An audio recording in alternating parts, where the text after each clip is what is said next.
maksudnya nikmat ialah teman yang baik. Yang ni diri saya lah.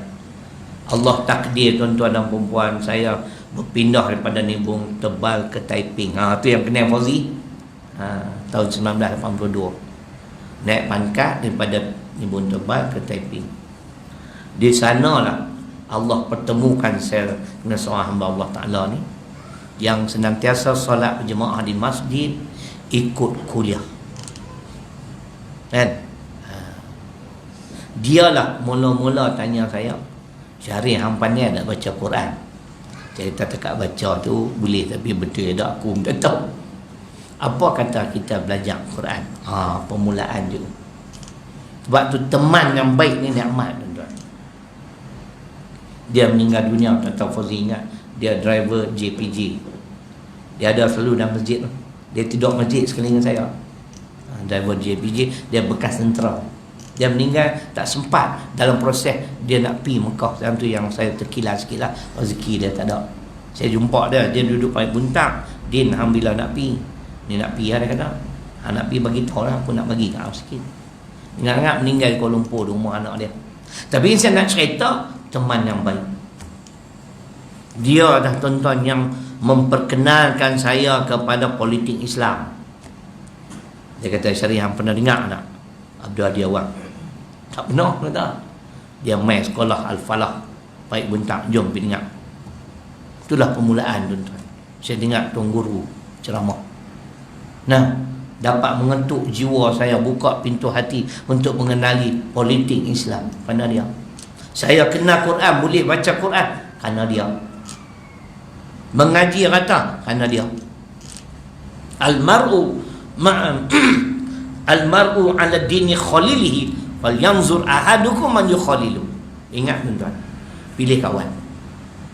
Manusia dia suka ikut tabiat kawannya. Oleh itu, lihatlah, perhatikanlah siapa yang kamu nak jadikan sebagai kawan. Kawan kena pilih, tuan-tuan. Walaupun ustaz cikgu, kalau dia kawan dengan James Bond, dia akan jadi James Bond. Ustaz pun boleh tukar. Lah, saya tengok banyak lah, minta maaf. Saya suka parti orang. Dia orang nak parti aku lah. Dia berkawan dengan puak-puak ni suka make up kereta. Kereta dia pun make up lah. Sampai orang heran tau. Duk je, enjin dia start lah. Kemas. Dia make up semua. Kan? Dengan sport rim. Pasal bukan kita memburukkan dia, tak. Tapi kita, Nabi sebut, akan terikut-ikut dengan panggil kawan. Seorang lagi ustaz tu, dia berkawan dengan korporat. Semua naik Mercedes. Kan? Dah duduk tengok Mercedes hari-hari cikgu, takkan dia naik Wira. Kan? Dia pun mula kawan dengan korporat yang terlibat dengan perniagaan. Dia pun melibatkan diri dia dalam bidang perniagaan. Akhirnya dia menanggung beban hutang yang banyak. Apa? Aku bawa ajar ni. Aku tak mau dia fikir pelik-pelik. Alah, cukup dah. Kan? Cukup dah. Allah bagi rezeki cukup je. Tak tahulah, saya dah 30 tahun dah. Genap 30 tahun, insya-Allah. Saya masih mempertahankan prinsip saya. Dalam berdakwah, saya tidak pernah meletakkan harga. Bagi sikit, alhamdulillah. Bagi banyak, alhamdulillah. Tak bagi, aku tunggu. Tu dia. Tuan jaga sikit tu. Ya, kelas dah tu. Kan? Syukur dah cikgu, syukur, alhamdulillah dah. Kan? Dan kita nak pergi terlibat. Sebab tu saya banyak tuan-tuan orang nak offer saya join syarikat travel and tours, cari orang nak pergi Mekah. Saya tak boleh, kalau orang buat tak kena, saya marah. Aku kena kencing dah. Tu yang saya stop tu. Bukanlah kencing di segi sampai jemaah saya bawa tak lebih pergi, boleh, tapi cara pengurusan tak kemat. Ada orang yang kahwin tu semua orang puji. Ustaz Abdul Ali Nasir pun puji. Ustaz Ali Nasir pergi dengan dia sekali. Dia tahu Ustaz puas hati dengan dia ni.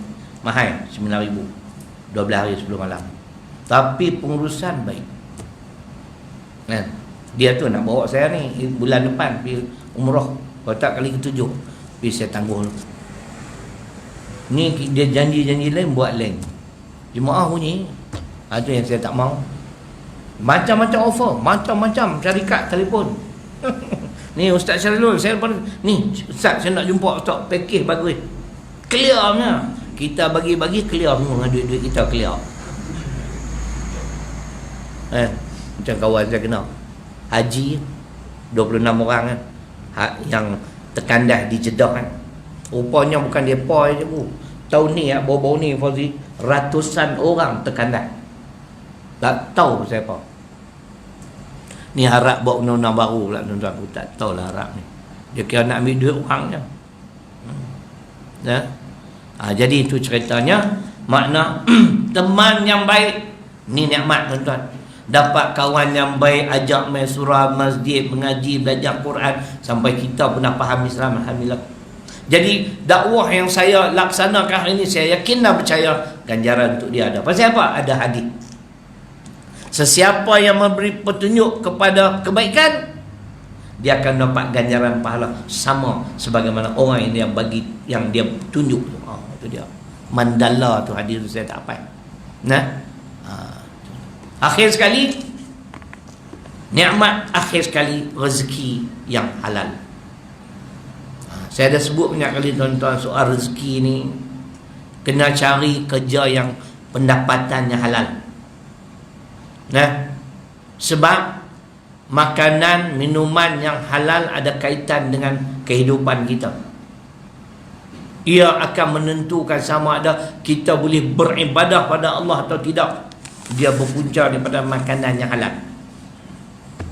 Wa kulu mimma razaqakumullah halalan thayyibah. Al-Maidah 88. Dan makanlah apa yang kami rezekikan pada kamu, yakni yang halal lagi baik.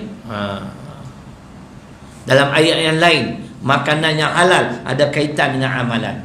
Surah Mu'minun, surah ke-23 ayat 51.